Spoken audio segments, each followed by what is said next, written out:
first one myth here. So when we say we have a 1 megawatt coal plant, and then we say, oh, we need to replace this coal plant with solar. You cannot replace 1 megawatt coal plant with 1 megawatt of solar. Coal plant typically generates 80% PLF, which is a plant load factor. Solar is typically 20-25%. So you need, on as a thumb rule, 4 times the capacity of a coal plant with a solar farm. So solar to coal is almost 4 to 5 times. It depends. So if somebody is trying to do a market size, and you need to understand how much solar can come on a grid eventually after 10-20 years, you just need to check, okay, this is the amount of coal we have, just multiply that by 4 or 5. You will broadly get an idea on how big the sector is going to be in the next 10, 20, 30 years. Obviously technology, it's not easy to just replace. You need a lot of other stuff. That's one thumb rule you need to calculate the market size. Welcome to this episode of Sustainability Karma. I'm your host Naina Gautam. Today we are joined by one of the leaders in clean energy, Vikas Bansal, CEO International at GameChange Solar. He's driving global expansion and building resilient supply chains at GameChange Solar. Welcome, Vikas. Thank you. Hello and namaste to all. You have been part of the renewable energy story for more than 14 years. When you look back, what are the biggest changes you have seen, and what do you think has truly moved the needle? I remember 2010-11, everybody used to say it's an alternative form of energy. And fast forward 14 years, solar, for that matter, wind, they're not alternative anymore. From being a fringe player, they are at the core of almost every country's strategy. So that's a big shift from being an alternative to the core source of energy for India and for a lot of other countries in the world as well. Solar has grown faster than almost anyone expected. Today, we hear a lot about storage and green hydrogen too.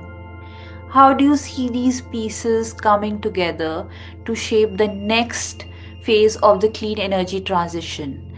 And how is Game Change preparing for this next wave of growth? We have to look at solar adoption in 3 stages. So 15 years back, that was the stage one, wherein you start putting solar or green electrons into the grid. These electrons have two properties. Number one, these electrons cannot be controlled. When you have sun or you have wind, you inject these electrons into the grid, and you have energy. But if you need energy in the morning or evening or in the night, you need to find some alternative ways of doing it. So that's, and number two, the cost. 15 years back, this was still funded by a lot of governments through policy incentives. So fast forward 15 years, these both things have changed. Number one, you can store a lot of these electrons using storage, or green hydrogen is one way of doing it as well. Number two, the commercials have improved so much that right now you do not need governments to pour money so that this source can expand. Government just need the right policy, and the private industry will follow and ensure that the targets are met. These two major changes can ensure that for the next 10 years, the lot of base load, which previously used to be, or which still in India is coal, a lot of this base load slowly will start shifting to a combination of solar, storage, and after that, green hydrogen. Can you elaborate more about it? Yeah. So if you look at solar alone, you cannot have a grid where you have a lot of solar alone, because that will make the grid less stable. And as much as we want our grids to be green, we want our grids to be reliable as well. So when you start pairing a competitive low cost solar energy with storage, and then eventually you start pairing this with hydrogen, you have a complete source which is cost effective, which is green, which is also reliable now with this pairing. And you can start shifting a lot of base load from coal or gas to this combination in the coming 5 or 10 years. This was not possible 15 years back. 15 years back, you could only talk about concentration or penetration of 15 to 20, 25%, and everybody knew that after you have 20% penetration of solar or wind into the grid, a lot of policies will have to evolve for the penetration to further increase, which is what happened in India specifically.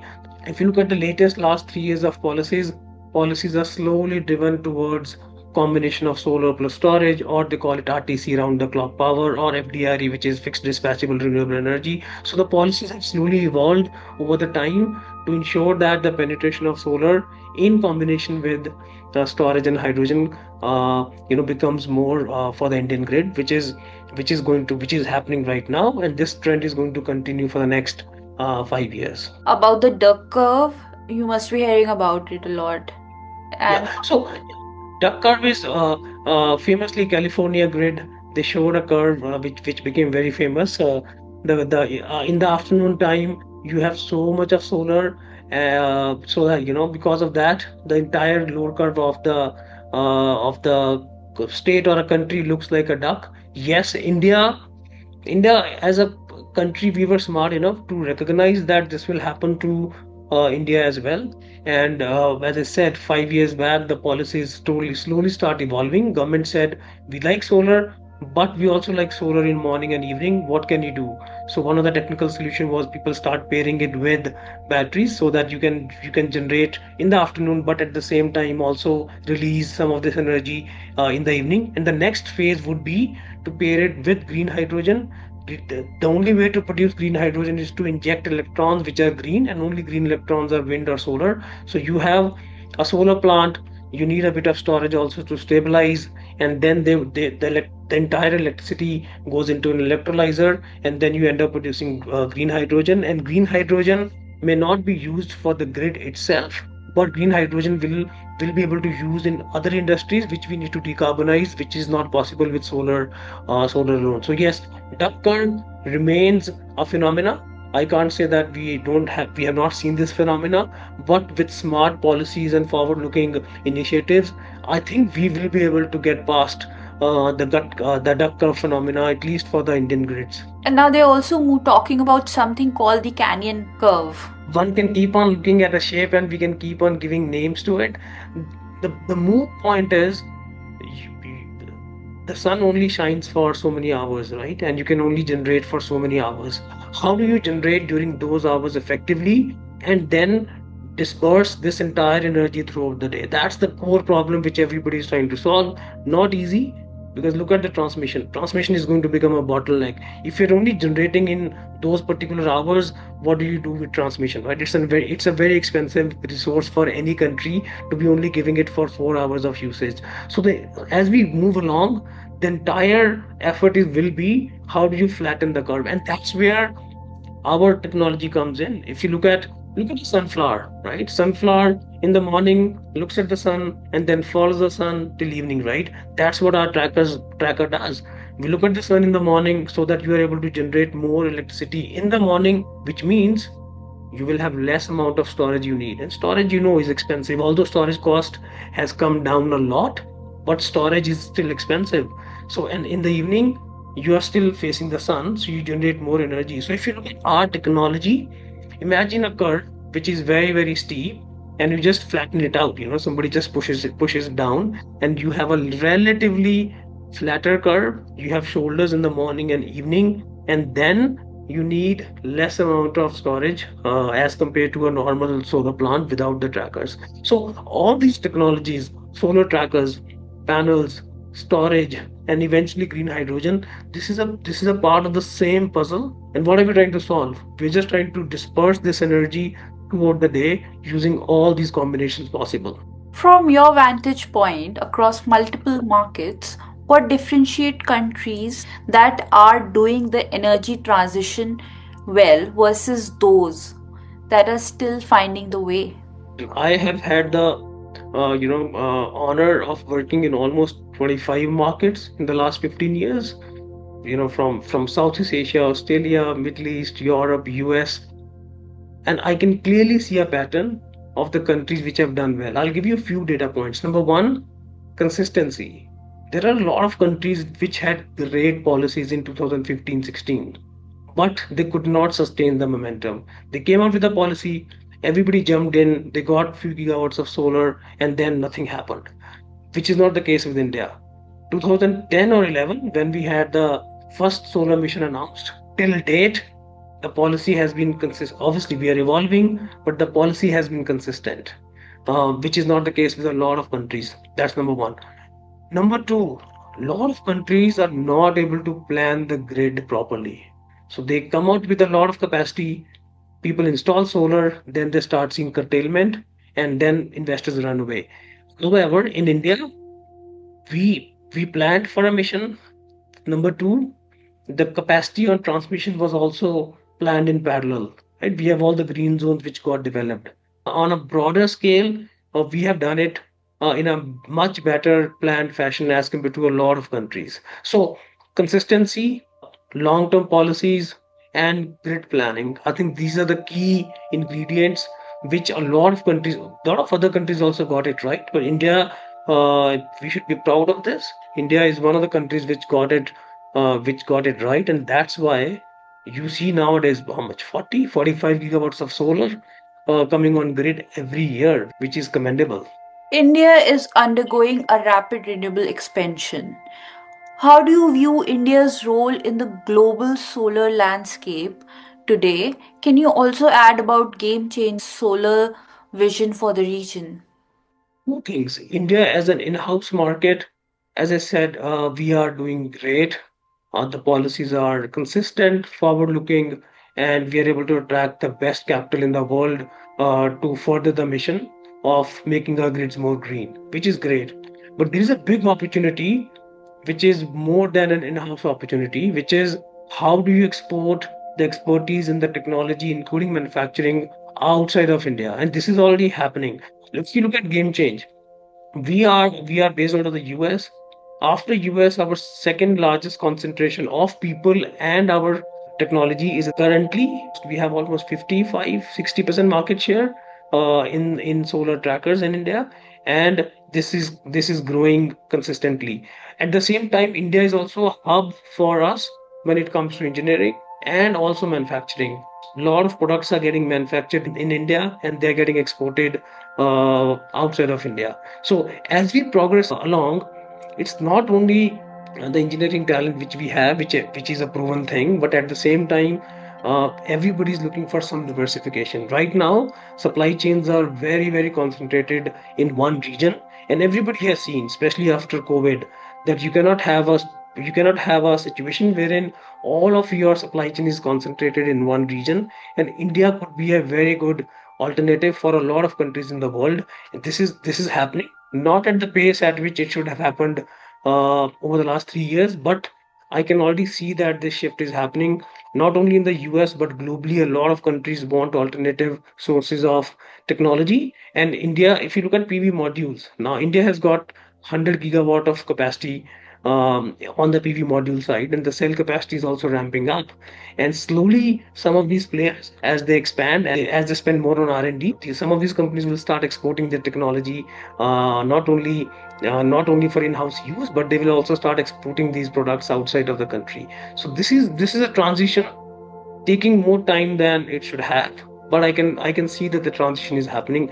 Same with Game Change. We're also a large player in the country, but we're also using India as a base to export our talent as well as our products outside of the country. How important are strong local supply chains for building resilience in the clean energy sector? And how does Game Change draw from its presence across multiple countries to strengthen supply chains in the region where it operates? We need to understand why do we need supply chains to be local. So solar panels and solar technology is new oil. If any country wants to secure its energy needs, apart from chasing oil and coal, they also need to ensure that they also control and they also have resources using which they can develop and generate solar energy, for which you need solar panels, you need inverters, you need trackers. All of that supply chain has to have some level of localization. So from a strategic vantage point, you need a part of your supply chain to be local. It may not be 100% local, but you need some part of the supply chain to be done locally so that you do not risk relying on somebody else for all your needs. This is already happening in India. If you look at all the policies, be on the cell side or on the PV module side, on the battery side, there is a way to localize everything. In the next few years, a large part of the supply chain will be localized. For Game Change, we took a step ahead. We said we do not only want to depend on the policies, we want to also ensure that our local supply chains are resilient. And we started implementing this in 2021. In fact, when I joined Game Change almost 5 years now, my first task was to ensure the local supply chain in India is set up, and that is what I did in 2021, 2022, and which is important, right? There are so many disruptions which happen on the shipping side. There is geopolitics involved. India being one of the largest market, we wanted our supply chains to be very close to the customers. So for any country, it is very important, especially for a large country like India, to have a good part of their supply chain to be done locally, so that it can future proof itself from any geopolitical or any disruptions on the logistics side. Solar trackers are still considered a newer technology. For listeners who may not know the nuts and bolts, how would you explain the role of trackers and good engineering in making solar plants truly sustainable? Let me give you the same example again. Think of a sunflower, right? We have all seen a sunflower. In the morning, sunflower is on the east side, and as sun goes from east to west, sunflower is slowly following the sun very smartly, and then goes to the west side. Tracker is very similar to a sunflower, although sunflower acts on two axes. We only work on a single axis, which means we only go east to west. So in the morning we face the sun, and it's very simple to understand. If you face the sun, you generate more electricity, and then as the sun goes from east, comes to the middle, and then goes to the west, we follow the same trend. So this very simple uh, sounds like a simple technology, but imagine this thing has to work for 25 or 30 years doing the same thing every day without fail. This is where the technology, this is where the art lies. You have to develop a product which can do the exact same thing for 25, 30, sometimes 35 years, following the sun, start on east every day, end at west, and without any failure. In between, you will be hit with hurricanes. You may have rain. If you are in a cold area, you may have snowfall. You may have places like Khavda, you will have some level of flooding. All of this will have to be taken into account, and it has to do the exact same thing. Follow the sun no matter what, east to west, 25 to 35 years every day. So that's where that's where we differentiate ourselves. Our products have been very, very reliable. Our tracker is in the business for the last 10 years. As a company, we started in 2012, so almost 13 years into existence. The platform, Genius Tracker platform, is in existence for the last 10 years, and we have consistently met the same promise which we made to our customers, that our products will not fail, we are reliable, our products will do the same thing day in and day out. So if you want your curve to be flatter, you need electricity in morning and evening.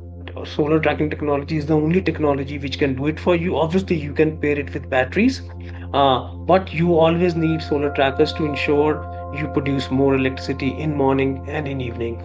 What are some of the most important innovations you believe the solar industry needs, either in technology, manufacturing, or execution? We need a lot of innovation on the manufacturing side. So if you compare India's manufacturing story as compared to any other global manufacturing story, we still have a lot of path to travel. Number one, need to spend more on R&D. Right now, our spend on R&D is still limited. We're happy or comfortable importing technologies and sort of using them to make products, which is fine, not a bad strategy. But at some point, if you have to create that edge, you have to have R&D of your own. So I would say R&D in manufacturing is one big piece which is getting sorted. A lot of companies are now spending much more on R&D, but this is one theme which needs a big focus. How do we make our manufacturing more cutting edge? And this can only be done through R&D. Automation in manufacturing. Right now, a lot of manufacturing is still manual, and this is a transition. We have taken steps, but we have to do a lot more on automation on the manufacturing side. On execution, I think by and large, since we have enough manpower, and as a country, we have a lot of local small entrepreneurs. I have not seen execution being a big challenge for a large country with availability of enough skilled, not unskilled manpower. So I feel pretty comfortable on the execution side. But manufacturing is one area which needs a lot of focus, and all of us as a part of the industry need to ensure that we really automate and we spend on R&D so that we stay at the cutting edge of the technology all the times. The solar sector often faces challenges like land, grid integration, and supply chain volatility. How can the industry collectively address these? And what does meaningful public private collaboration look like in the sustainability space? So right now, if you have to list bottlenecks for anybody, uh, everybody will always talk about two bottlenecks, or maybe three bottlenecks. Land, land as a subject, it's not only solar farms. The way we have got our land laws done, it's true for every industry, right? The first problem they need to solve is land. Uh, I would say in the last 10 years, at least for the solar sector, there are attempts by the government to form PPP. There are solar parks which are being jointly developed by the government and private players. That is one model. This model obviously cannot be not easy to scale, but this model already exists. There are a lot of solar parks in the country which were developed by the private developers, and then they formed joint ventures with the government entities. Already happening places like Khabra, which will eventually have 100 gigawatt at one location. This is an initiative by the government, and then the private developers came in. So we already have examples when it's getting done. Obviously, you can do it in a much more structured fashion, but land being land and very difficult subject in India, there will always be a friction on this subject. Connectivity, we have done a lot. The green corridor was conceived almost 10 years back. I remember talking about green corridor in like 2015. There are delays, and these are very difficult infra projects to execute. There are delays, but despite that, I think we are doing pretty well on the interconnection. And with the recent changes in the policy, wherein developers who are not building are not allowed to hoard the capacity on the grid, I think that's a welcome change. A lot of developers who really wanted to just stay with the connection and not build a solar farm, they have been told to either build or their interconnections will go out. So that's a welcome change. But yes, infrastructure on the grid side still needs a lot of work. I think it's still happening, and a lot of new projects happening on the transmission side are already PPP. So the PPP mode on land and transmission is already happening. Uh, on disruption side, as I said before, we are still dependent for critical technology. Like if you have to make a wafer or a polysilicon in India, we are still dependent on the outside countries for the technology. Even a solar inverter, imagine solar inverter is it's a piece of technology, but we still have to import the critical components of this technology to make a full inverter. So this is where a lot of local companies you need to have your own R&D. They should be doing it in house rather than importing the critical components from outside, because if for any reason countries stop exporting those critical components, and we already see this happening, a lot of countries are trying to protect their supply chains. They are coming out with export bans. If that happens, you don't want your 40-50 gigawatt sector to be on a standstill. So that's a very very important piece of technology and piece of the puzzle which we need to solve as a country. For our product, as I said, we have localized heavily. We are already, I would say, we're almost 90% localized. A lot of critical components are already getting done in India, not only for India, we are also exporting it from India. So from our side, we have really ensured that our strategy plays out of localization. But as a part of the industry, we need to do more on localization, especially on critical pieces of technology which we are still importing. What message would you like to share with young professionals entering the renewable energy sector today? This is the only sector where you have seen growth, or where you can grow, you can innovate, and there is purpose. Right? Normally, it's not easy to find a sector with the purpose, growth, and innovation all put together. You either get growth, there is no purpose, or you get innovation, there is no purpose. So this is an absolutely this is absolutely one sector. If you're passionate about making impact, and you're passionate about growth, innovation, every 2 year 3 years, a lot of new technologies come in. You have green hydrogen coming in, you have storage coming in, you have wind solar hybrids coming in. Even on the grid side, a lot of innovation is happening. So if you like innovation, if you like some to do something which has purpose, which can create impact, then probably this is a sector for you. But you need to be patient. It's not a 1 year game. You have to be prepared to spend 5 10 years in the sector, learn various functions, learn technologies, and then you can start thriving. It's not a game for people looking for quick 1 year 2 year success. Thank you, Vikas, for sharing those interesting perspectives can reshape how we see the clean energy future. Thank you, pleasure. Clean energy is no longer just a vision, it is a responsibility we share.